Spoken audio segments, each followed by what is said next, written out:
Not every day you will feel like getting up and running, but just to be able to do it even if you don't like is such an important aspect of training and practicing regularly, and that applies to your work life as well. Hi, welcome to Beyond the Field, a show where I take you off the sports field and into your favorite teams and events. I'm your host Nadeem, and I will be talking to industry professionals like me and provide you guys a 360-degree view of the thriving sports industry of India. Today, I have with me Mr. Jitendra Joshi, a sports entrepreneur and a triathlete with over 25 years of experience working in the sports industry. He's worked across companies like Sportz Village, SportsConsult, Corcom, and working on few more ideas. His contribution at SportsConsult earned him the prestigious PRCI's Entrepreneur of the Year award in the year 2017. Welcome, Jitu sir. Thank you. Glad to be here. Sir, we want you to start off with giving your background, educational as well as your professional background. Well, education-wise, I completed my electrical engineering from Sardar Patel College of Engineering in Mumbai. Thereafter, worked for a couple of years and then went on to do my MBA at Clemson University in the US. After that, I worked with a few companies. Started with HCL HP after my engineering. After MBA, started worked with KPMG Consulting for almost 5 years. That was in the US. And then the whole entrepreneurial bug caught me on, and I came back to India in 2003. Okay. And what was your first role or job in the sports industry and how did you get it? My first role was the company I started. So it was I jumped into sports with my company. The first role was actually as a founder CEO. It was everything, from office boy to the director of the company. But the first uh, role was setting up the whole sports village in Bangalore, where we got kids to come and play at the ground, which we had about 1 acre ground, where we also played a role of a coach there for a few days when there was a gap. But that's the way it was. And then for some reason, personal reasons, I had to come to Mumbai, where we started doing sporting events. And the first event that we did was the corporate cricket. So my first role as such was setting up the sports village in Bangalore, and within a year starting sports events in Mumbai. What year was that? That was in 2003. 2003. And this is where Sports Consult came in? Yes, SportsConsult. We after a couple of years we had two different businesses. One was working with schools, which we called Edu Sports, and one was working with sporting events, working with marketing. Marketing in various organizations, doing corporate sports, creating sporting events. That's where the entire sports marketing bit we started calling it as Sports Consult. So we created two companies at that point. That was in year 2008 when we started the Sports Consult bit. And how's your journey been with Sports Consult? You started back, I think, in around 2005. And how's the journey been up till now, or your background with it? Well, it's been an exciting journey, to say the least. We had a vision of getting kids to play, creating great sports experiences, to creating, the product itself, the whole journey at the start of the building the company. You are trying multiple different things. We had one idea, but as we progressed, we found that it didn't get enough traction. Then we had to pivot, and we pivoted probably 5 6 times before we eventually got something which market was accepting. So we finally got the product market fit into different spaces. One was where we were with the edu sports, where we were getting kids to play in schools, creating our own curriculum in that path. And the other path was around getting corporate money, which was the marketing money, marketing budgets, and creating the entire sporting events for schools and colleges and reaching out to that target group, which was very attractive to a lot of brands. So that was the second part.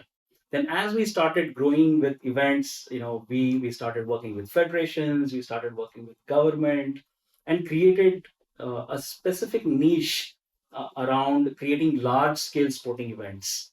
So, and then the entire journey of like any entrepreneur struggling to meet the cash flows, struggling to meet getting the right team, getting the right customers, keeping the customers. That entire journey was, it was ups and downs, lots of ups and downs, but exhilarating ride till now.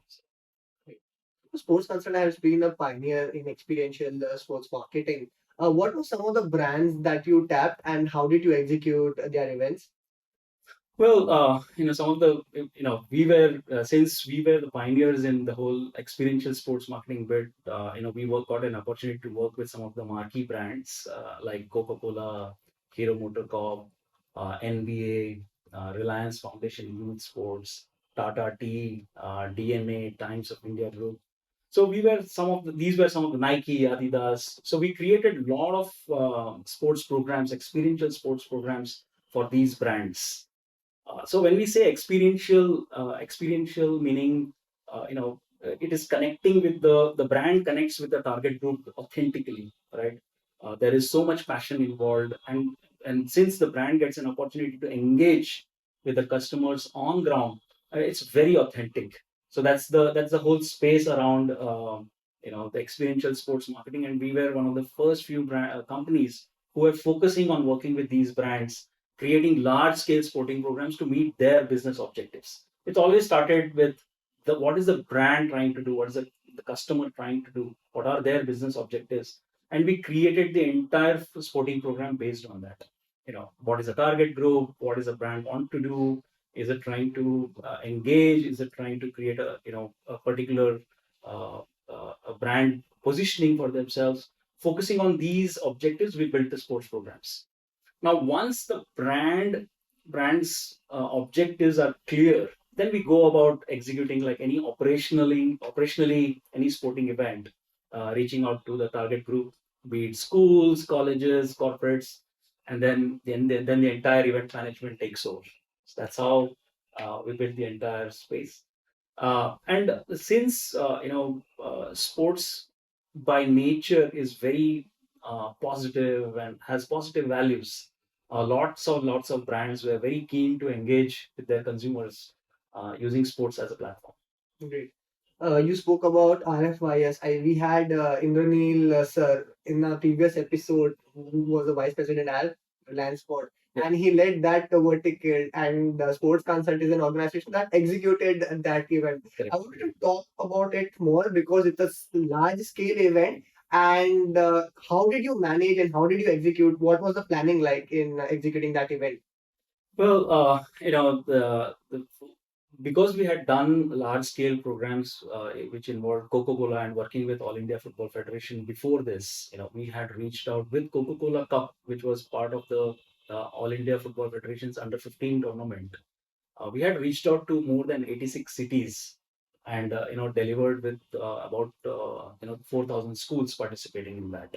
So we took that experience, and when we got in discussion with the Reliance Foundation, we started with 8 cities. We had a very clear age groups that we wanted to target. The Reliance Foundation wanted to target, and then we built the entire program around what are the kind of schools we want to reach out to, what is the scale at which we want to function, what are the kind of availability of the grounds was a big issue when we are doing a large scale sporting events like Reliance Foundation Youth Sports Program. But we were able to secure great venues across all the cities. Schools were very supportive of the program because it gave them a massive platform to showcase their talent. And we also were able to, Reliance Foundation was able to secure a television partner to deliver it. So all in all, it was a fantastic experience for kids to play on such a huge platform and showcase their talent. Great. Sir, over the course of time, I think when you started, your role was to do everything, as you said, from doing the role of a peon to a CEO. But over the years, I think your role must have evolved. And what were your roles specifically as a CEO of the organization? Well, obviously, my primary role was to ensure that we had a good team, and as a leader, people, getting the right team in place, creating the right atmosphere in the office was the most important part. And then, obviously, giving the direction because the sports industry itself was evolving. We were in a new space.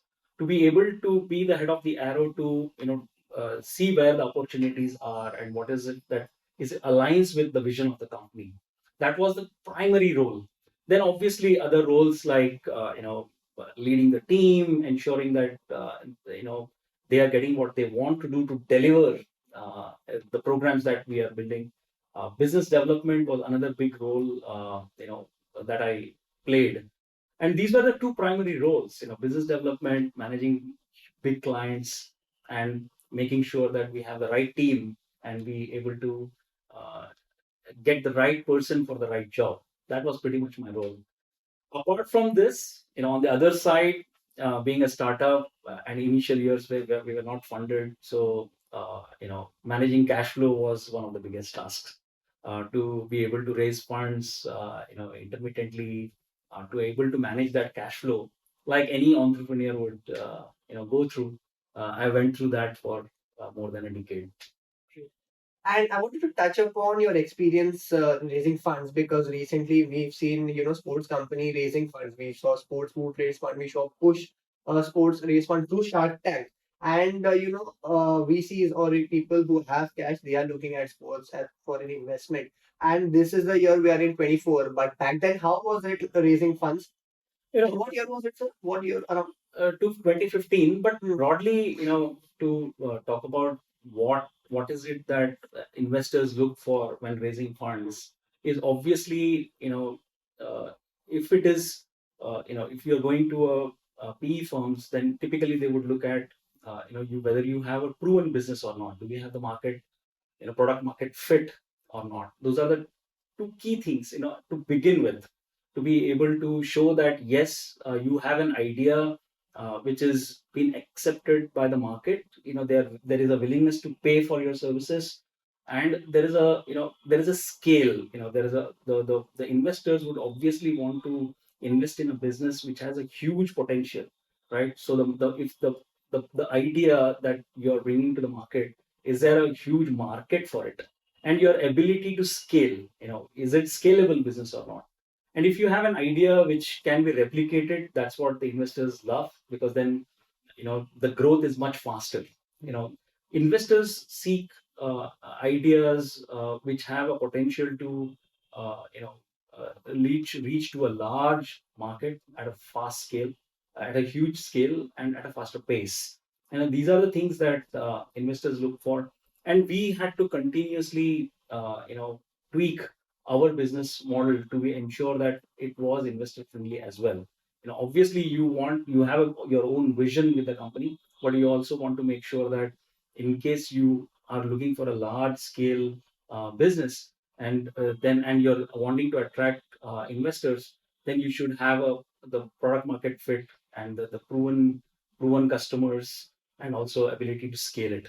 That's what investors would typically look at, and that's what my recommendation to entrepreneurs would be, to be able to look back at the business model to ensure that the product market fit is there, and then your ability to scale. So all the people out there who are looking for funding, these are the factors that you should consider before reaching out to a VC firm. Correct. Yeah. Yes. So I wanted to talk about a special event or IP called Mumbai Games. I wanted to touch upon that. What was it, and how did that concept came about? Well, we found that there are a couple of things. One, we wanted to build a platform which is at the city level, you know, and we found that lot of amateurs want to participate in a good, exciting, uh, sporting competitive events. And so we built a multi-sport event. It has about 12 different sports to start with. Then we scaled it to 16 different sports for all the age groups. The idea was to create an atmosphere of a multi-sport, like a mini Olympics, at the city level. That was the vision. We found that with when you have a aspirational property like a Mumbai Marathon, for example, people participate, people prepare for it, and they have a great time at the marathon. Similar thought, but at a multi-sport for people with different sporting skills, different sporting interests. Amateurs could participate. So that was the vision with which we built Mumbai Games. One of the interesting things that we did with that is to create contingents. Like just like when we were kids, we used to have red, blue, green, yellow house. We brought that concept at the city level, and we created teams like a Navi Mumbai team versus a Thane team versus a South Mumbai team. We divided city into 8 different zones, 8 different teams, and then people would participate for their team as well. It just adds a bit of extra excitement of having participating in your individual event, but you're also contributing towards the points for your zone. There is some kind of affinity towards my ilaka, right? You would say that no, Mumbai is better than South Mumbai. You will have that kind of affinity is there towards your local area, and that's what we capitalized on. Great. And working across 16 sports, how did you execute? How was the team like, and how did you identify that these are the sports that you want to target and go about it? Well, having been in the amateur sports part, focusing on grassroots for 12 years by then, we already knew what are the kind of sports people like, what are the kind of sports people want to participate in, what are the sports under which there are coaching system is already present. So that was kind of the starting point for us to select what kind of sports is required. And then we tied up with Maharashtra Olympic Association and the district sports respective district sports association to be able to support us with the entire organizing of the event. Then it was, once we announced it, we got more than 12,000 participant registrations, and then we had a very experienced team of delivering this kind of sporting events at the amateur level. We had a massive team. We had over 200 people as a part of our team to deliver Mumbai Games. It was successfully delivered, and people are happy. And due to COVID, we had to stop it, but we are going to restart it again. And I wanted to let our viewers know that I had this first-hand experience of working on Mumbai Games. So back in 2018, I was passing out of a sports management institute, and I got an internship with SportsConsult. And when I realized that they are working on something like Mumbai Games, so I was thinking, "Kaise hoga? These many sports, these many venues, how will they manage? So, दिखते क्या होता है?" But then when I worked on it and the entire team and everything was, it was electric. And what I felt the best part about Sports Consult was I think most of the employees were under 30. So the vibe was very fresh, everybody was connected, and there was so much energy to execute that event.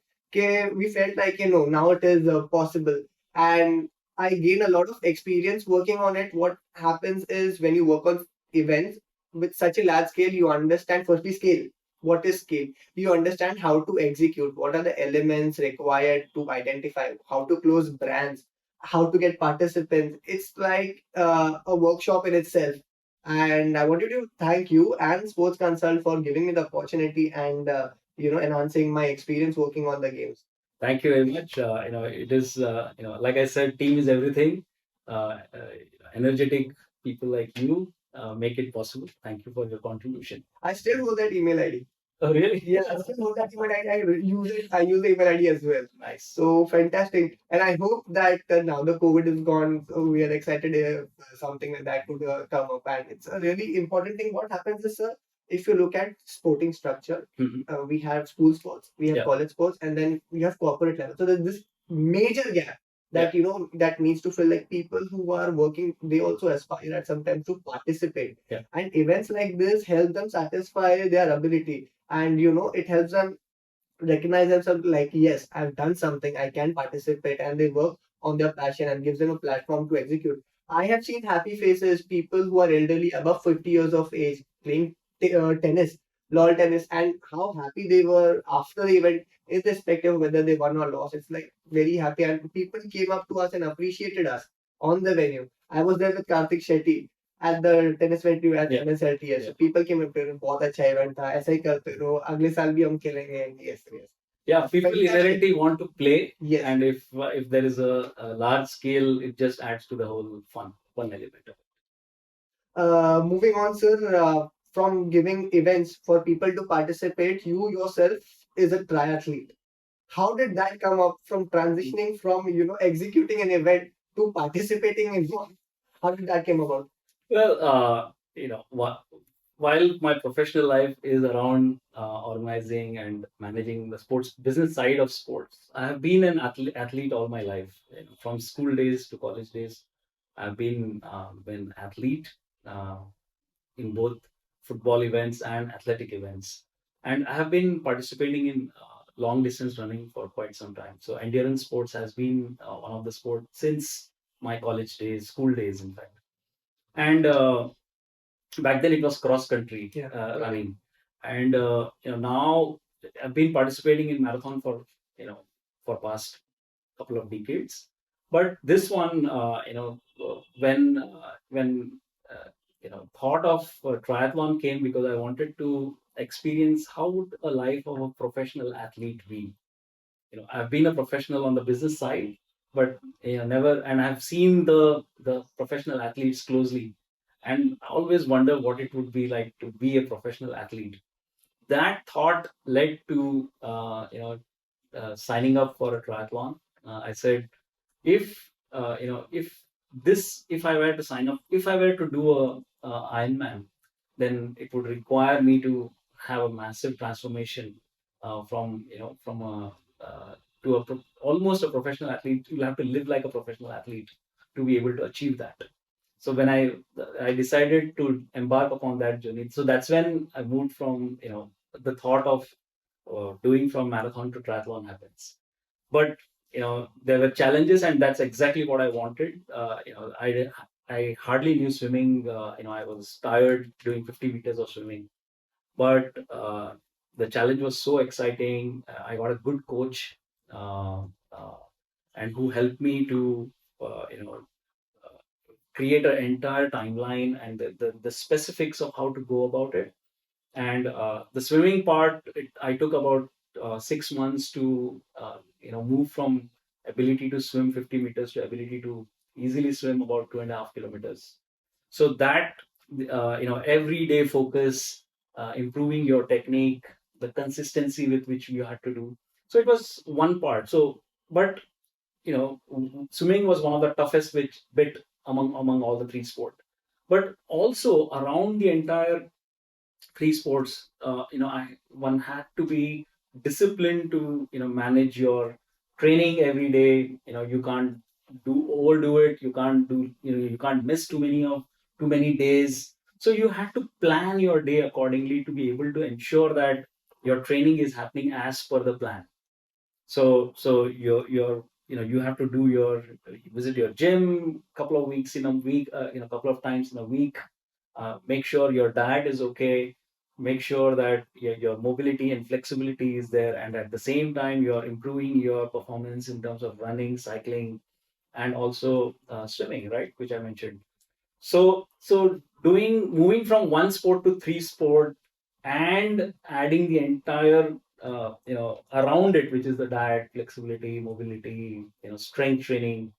It was a fantastic experience. Doing that for almost a year, uh, I gained a huge respect for professional athletes to be able to do that for more than a couple of decades on a daily basis.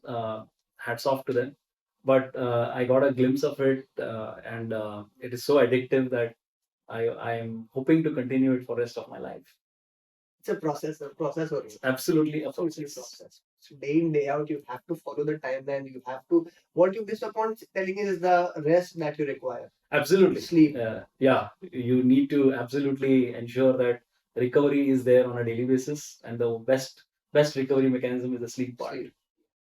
And how did you manage your training along with your professional commitments? I'm sure a busy person like you must be having a very full, busy schedule. How did you manage both of it at the same time? Fortunately, I'm a morning person.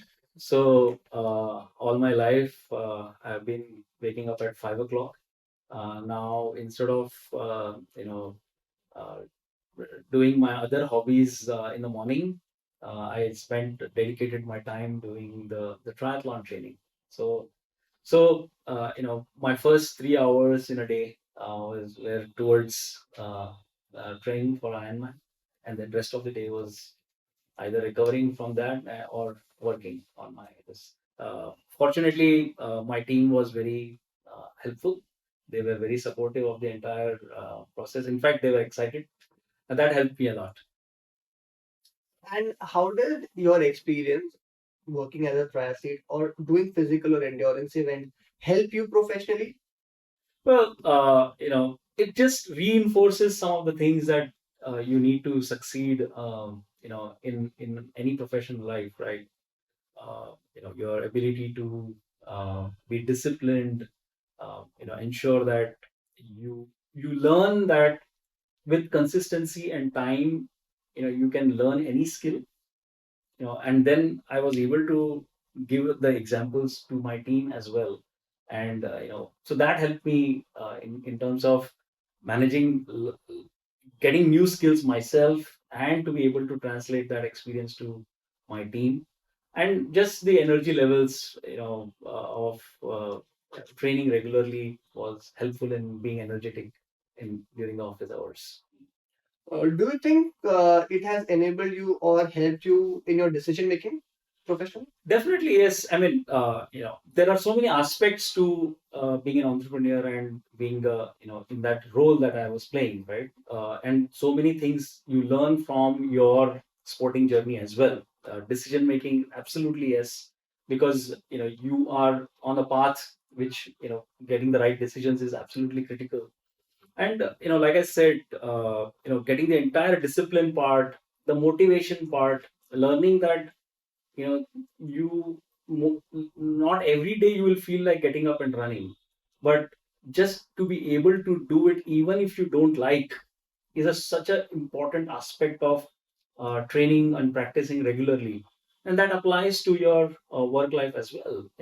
I might not be in a mood to prepare for a presentation, but you just have to do it. And also an important learning was that the motivation comes when you see micro successes. You will not feel motivated all the time, and your ability to push yourself through even when you don't want to do it, that was an important learning, and that clearly translated to my professional life.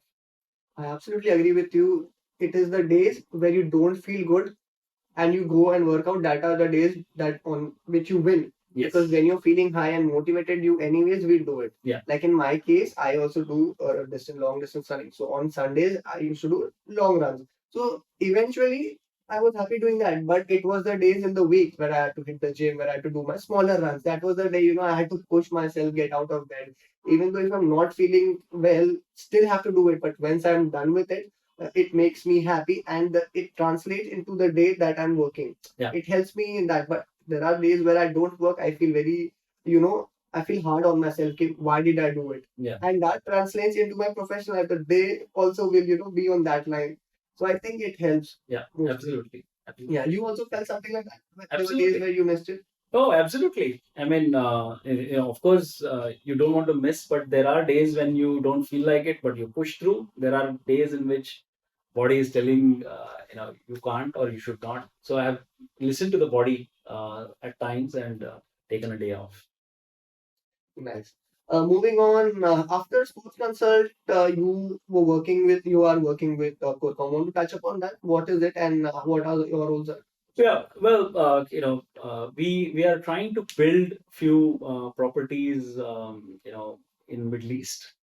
We were able to secure the sponsorship for IPL. We got Visit Saudi on board for IPL, and we executed the entire activation program for Visit Saudi as well.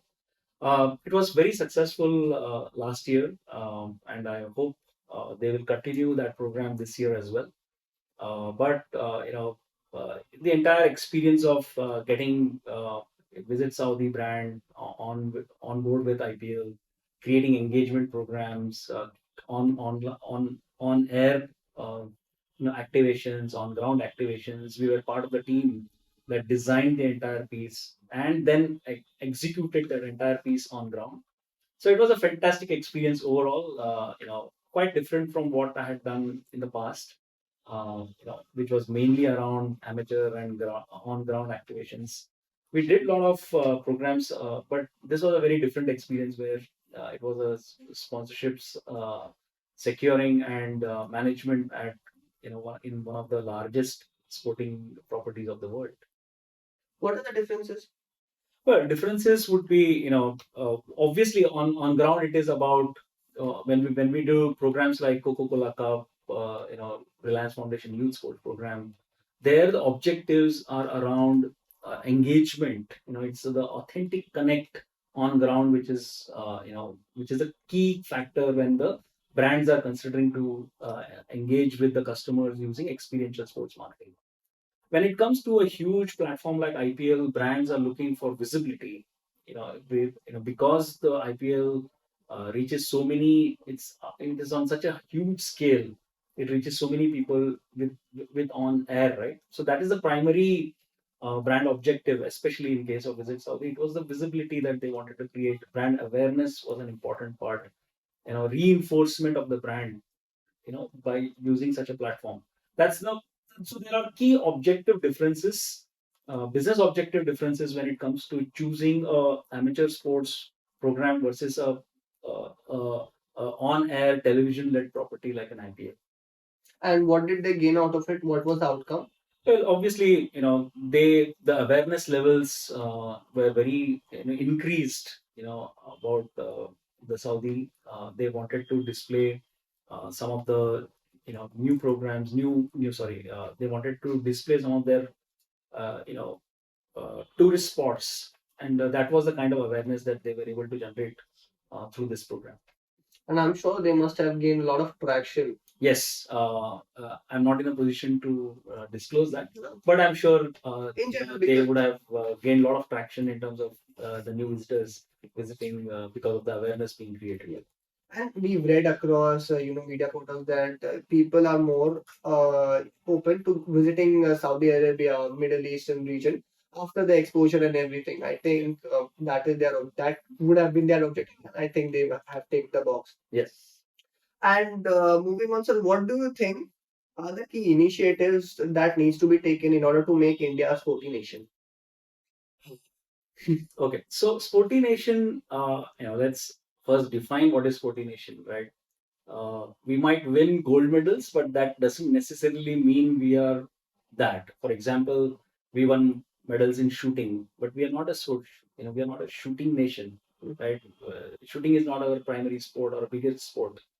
uh, any sport which has a lot of participation, which has a lot of fans, when we have a lot of mass participation and a lot of fans, only then we will raise to a sporty nation. Now, to me, I believe that you know if India were to become a sporty nation, then getting masses to participate in sports is very critical. Yeah. So mass participation is a critical factor in my view if we were to become a sporty nation. And mass participation can happen. There are 3, 4 things that needs to fall in place. Um, we need lots and lots of maidans and play areas rather than stadiums, so that people can just go out and play. So so bigger, more than stadiums, we need maidans, kind of playgrounds for kids to just go out and play.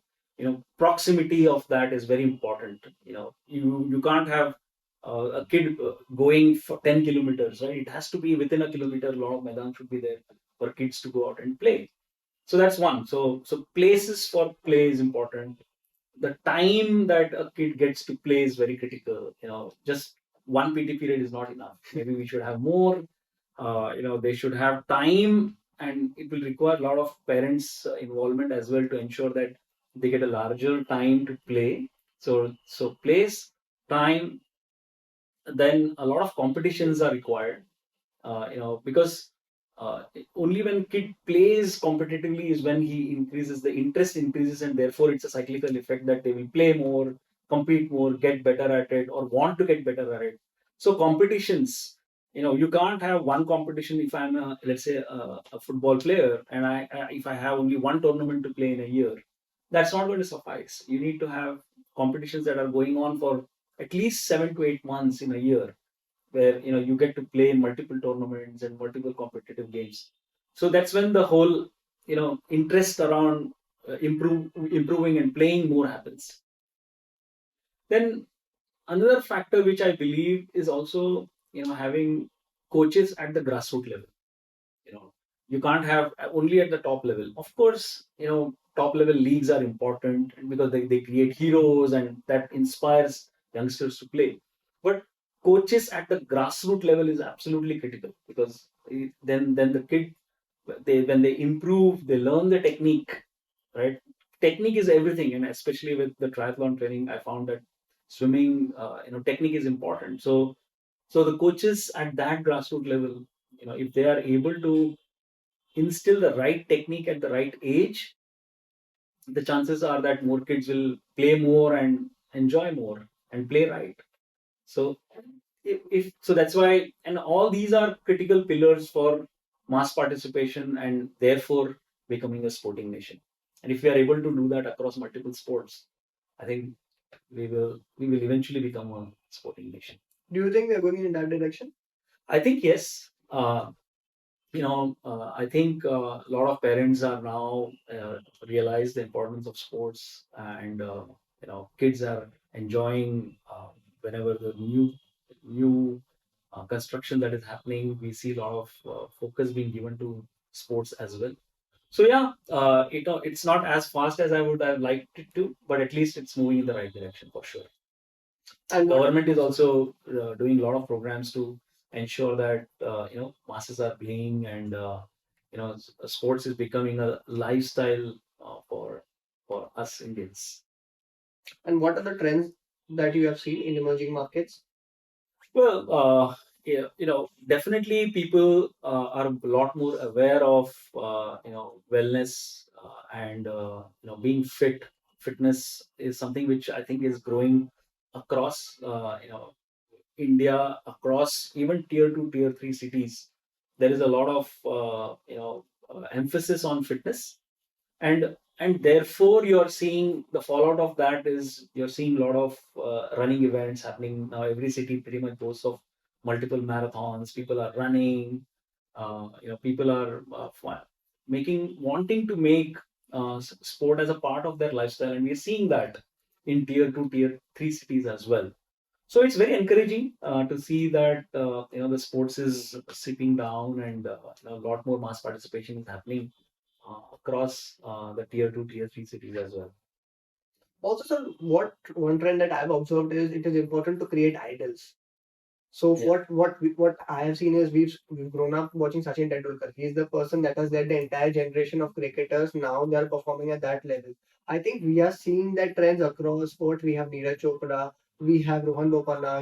People who are emerging apart from cricket. And what that has leveraged is, okay, if a parent is, ठीक है मेरा बेटा ये कर सकता है, he can become an athlete, he can become a track and field player, he can pick up football, he can play table tennis. So there is scope, and there are these emerging trends that if we create idols across across sports, then people will have somebody to look up to, and then it can help. Yeah, it's chicken and egg, right? Yeah. So unless we have the pyramid base very large, we will not go very high, right?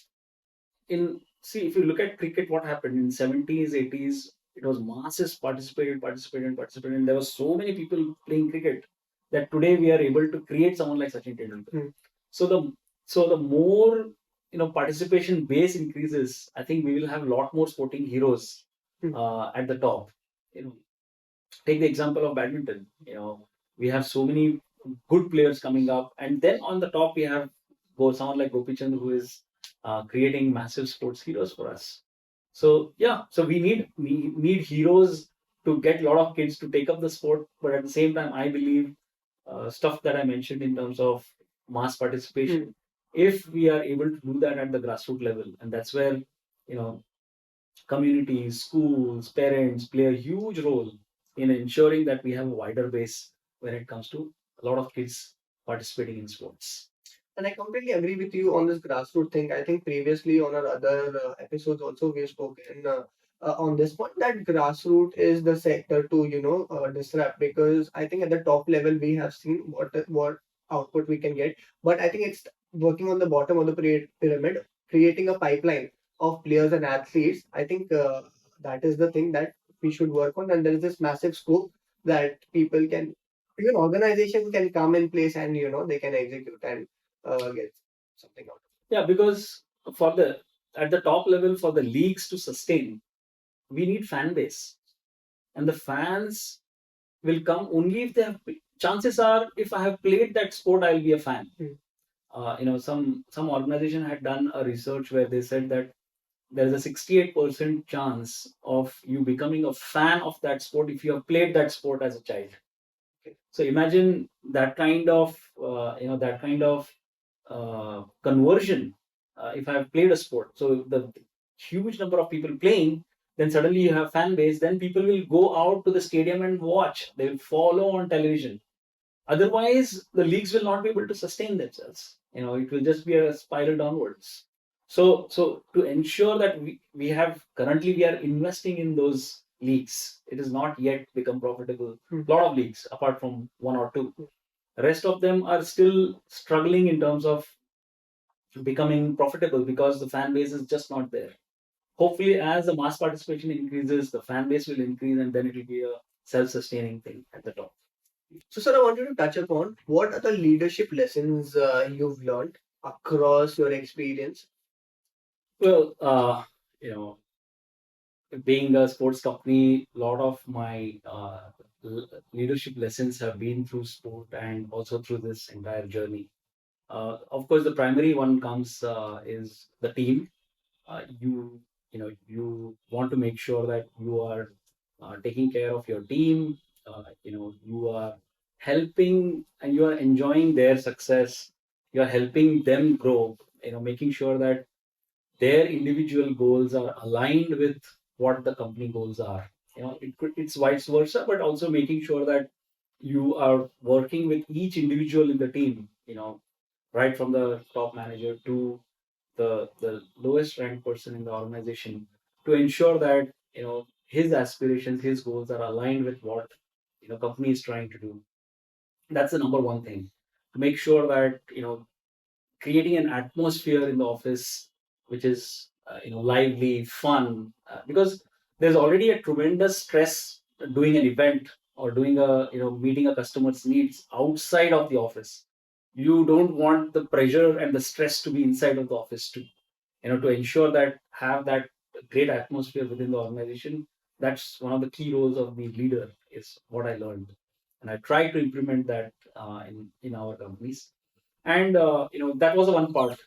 And then other is ability to handle failures or manage failures, right? And especially when you're a startup and you're trying to innovate products, you're trying to meet, develop ideas which are going to help customers. You're going to fail at times. One, your ability to offer to the team that it's okay to fail. You have the complete freedom to try and fail, no problem. But if you are afraid of failing, if you, as a leader, I create an atmosphere where my team is afraid of failing, then innovation will not happen. You will not get great ideas, you will not get new ideas to experiment and build it, right? So it's okay to fail. Going to the other end, if the failure has happened, right, ability to embrace failure. you know okay, it's okay, now we have failed, what is it that we have learned, and then move on.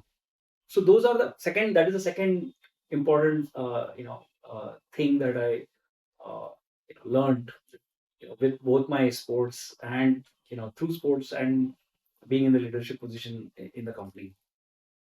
Apart from this, uh, you know handling risk and the team's quality around overcoming obstacles, I learned that the quality of grit is far more, greater than talent itself. So, how do we create an atmosphere where, this kind of qualities are built and, built over time? So these are the three, four areas in which I think, while there are so many other parts, but these are the top three things that I would say I learned over my journey. And what is one feedback or advice that you want to give to young sports entrepreneurs who are coming into the scenes? I would say, start with a purpose for any young entrepreneur. If your purpose of why you are starting this business, is that something which is, it the solving that problem excites you, and you're closely, concerned about the problem. If that is there, the purpose is very clear, and it is very close to your heart. I think that's where you need to, that should be the starting point, and then build the business model around that. Because if that is not there, the chances are that at the first few obstacles, and you will 100% face those obstacles, you will you will tend to quit. And I've seen a lot of young entrepreneurs start and quit, because the core problem that they are trying to solve through their organization or their idea is not something which they are passionate about. If you are passionate about it and you want to solve that problem, you will create a business model around it, and you will be okay with earning lesser money as well. You might not earn the way you would want or dream of, but the whole satisfaction of creating something which is solving a problem will help you in the whole entrepreneurial journey. You'll enjoy the whole process itself and not wait for the destination, because sometimes it takes decades to build a company. We have been at it for now 2 decades. So, so that's what I would advise to young entrepreneurs. And what do you think are the areas of employment in the sports industry? I'm sure our viewers are aspirants who are looking to join the sports industry and they're trying to figure out okay, what are the areas that I can contribute at and how can I do that? Yeah. So first would be, find your own intersection. So what I mean by intersection is, you have chosen sports, that's fantastic, but there is other circle which is around, whether you are, interested in marketing, whether you're interested in production, whether you're interested in sales, whether you're interested in technology. So there are, the sports in itself has so many different segments. So figure out, and first few years take massive risks in terms of identifying what are you passionate about. It's okay that I tried this, didn't work out, it's okay, but that's the time to experiment and figure out which of these areas around marketing, sales, like I mentioned, which is that you're passionate about. And the third important component is whether you like the area of creating great sports experiences, whether you like talent development, whether you like, whether you are working with an NGO. What is it, what is the in sports, what is the area you like? Is it talent development? Is it entertainment? Is it sports experiences? Once these are the three axes around which you will find jobs, right? And first step is to figure out what is it that you are passionate about, because opportunities are there are multifold. Then opportunities are there in, companies, sports events companies, that is which are working with the grassroots and the, at the amateur levels, companies like SportsConsult. There are many such companies who are trying to build sports events, working with brands and building sporting events. So there is a lot of opportunities there. Then there are sports academies. Every pin code has boasts of so many sports academies. There's a lot of opportunities there. You need not be a coach. Obviously, if you're a coach, then there is a direct opportunity. But even if you're not a coach, but you're passionate about training kids, they are looking for people who are good at setting up the whole small businesses around coaching. So there's a lot of opportunities there in terms of sales, marketing. There are a lot of opportunities there. Then there are companies, sports education companies, which are trying to do a lot of work with schools. So there is again a lot of opportunities there. Then there are a lot of run events happening, sports events companies which are focusing on doing runs and other sporting events. Definitely, there's huge opportunities there. Then coming on the professional sides, you have companies like Group M, you have companies like Star Sports, which are trying to broadcast, get sports marketing, get sponsorships. So there are a lot of areas, companies that are focused on getting sponsorships, broadcasting, television, sports production companies like Sportsworks, companies. So there are a lot of opportunities in that area. Working with the leagues itself, leagues and franchises, they are looking for a lot of young professionals who can help in running the show. You know, whether it is on ground management, whether it is ticketing, food and beverage for the ground. So there are a lot of these kind of areas in which there are a lot of professionals required. Government is employing a lot of people. Orissa, UP now, they are taking a lot of sports initiatives for which they are looking for young professionals who can manage them. We are finding that a lot of good quality jobs are being offered with government, and youngsters can definitely explore that opportunity as well.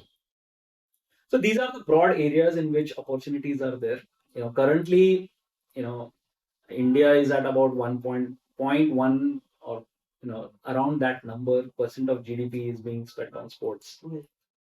Evolved countries spend about 3 to 5%. So there is a huge growth that we expect over next few decades, and it's a lot of opportunities will be there. Just figure out your intersection, what excites you, what you are passionate about, and the companies and the areas that I mentioned will have a lot of jobs to offer.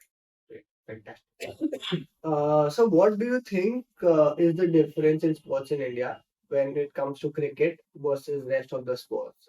What is your point of view on that? Well, like I mentioned, cricket. We just look at IPL, but really, if you look at it, it has evolved because there was a mass participation in cricket, and the starting point was mass participation, and that led to uh, high quality, world class players being created because of the mass participation, and the quality just it kept on improving. And of course, the turning point was 1983 when we won the World Cup. It just you know created one more big event for kids to take up that sport.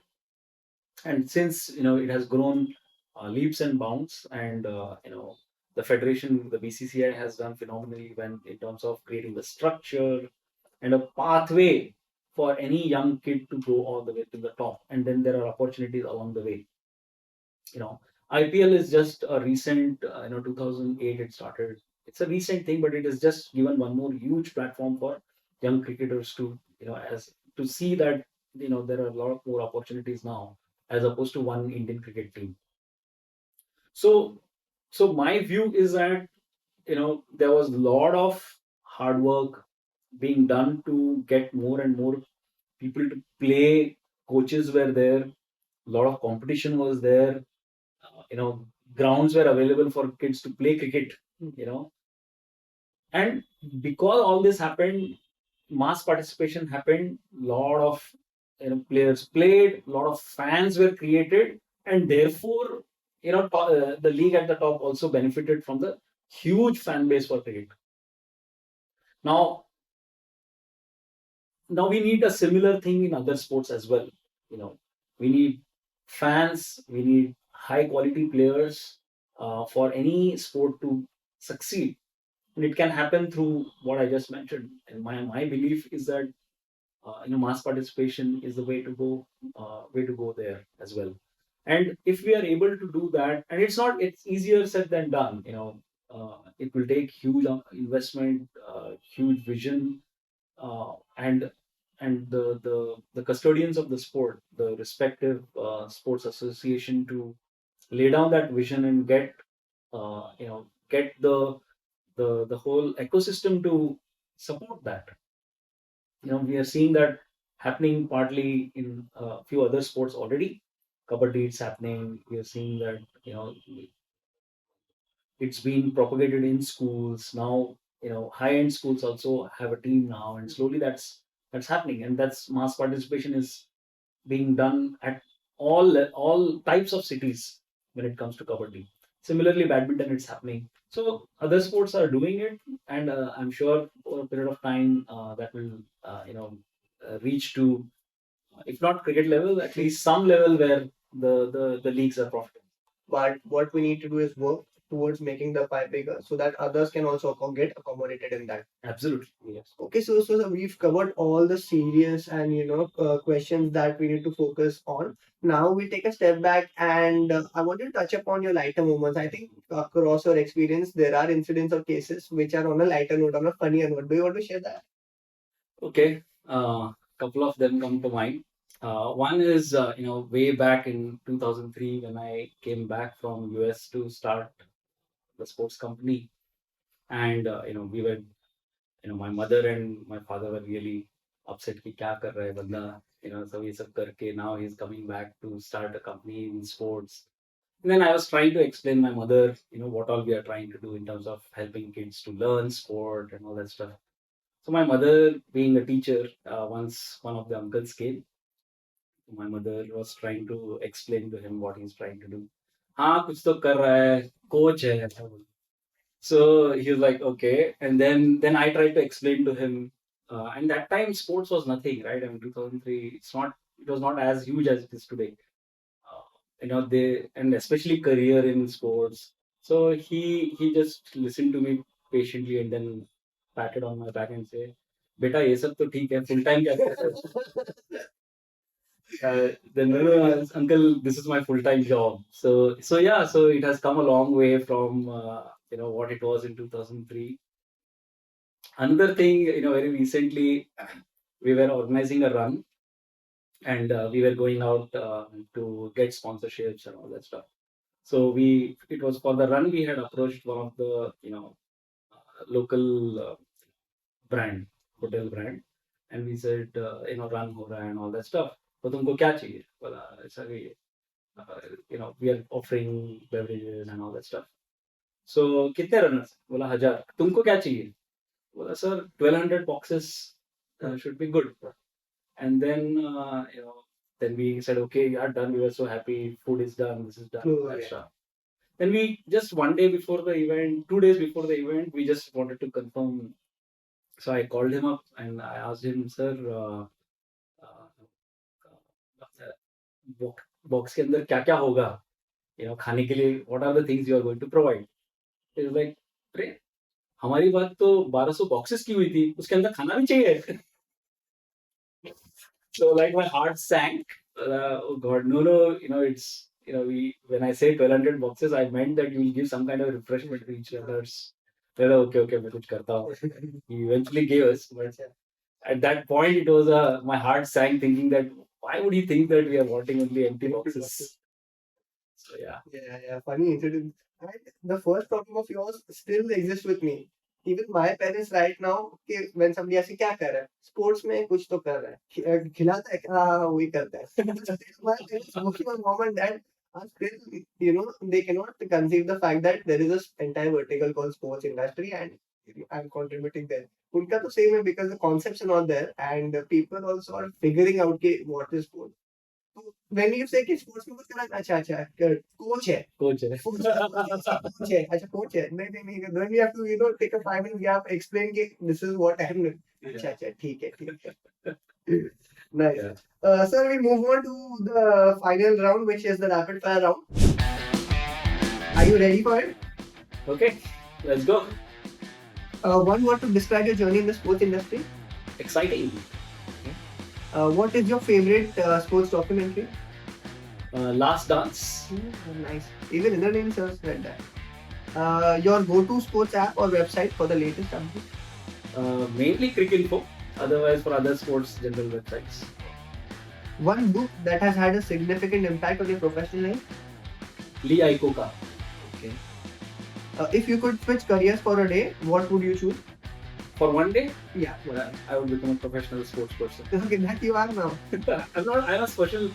I'm a professional administrator. On the business side, I would want to spend one day as a professional player.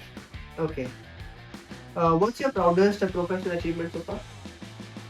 We did this self-defense program for more than 2.5 lakh kids, girls. Okay. Self-defense program for government of Gujarat, and it has had a massive impact on ground.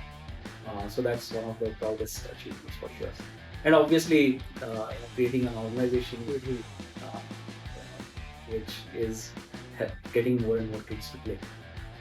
One word to describe the future of sports in India? Huge potential.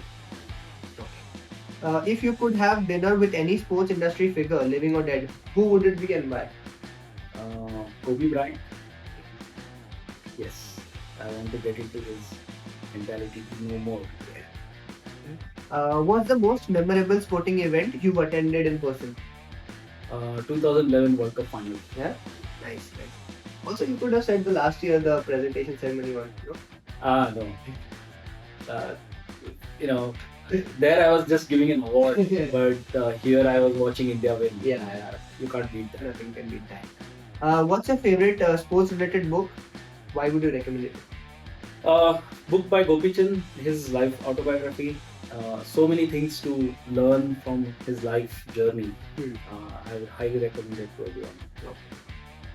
If you could bring any retired athlete out of retirement for one last game, who would it be and why? Okay, I would get Sehwag. Acha. And watch him destroy the current players. Nice. If you weren't involved in the sports industry, what career path would have you chosen? I think I would have continued with my journey of technology consulting, and then use the part-time, the time after that to pursue my passion in sports. Mouth organ also, you play mouth organ? Yeah, I play few instruments. I play tabla, I play mouth organ, I play keyboard, just as a hobby. I think we've reached to the final question. One advice that you have received which helped you professionally?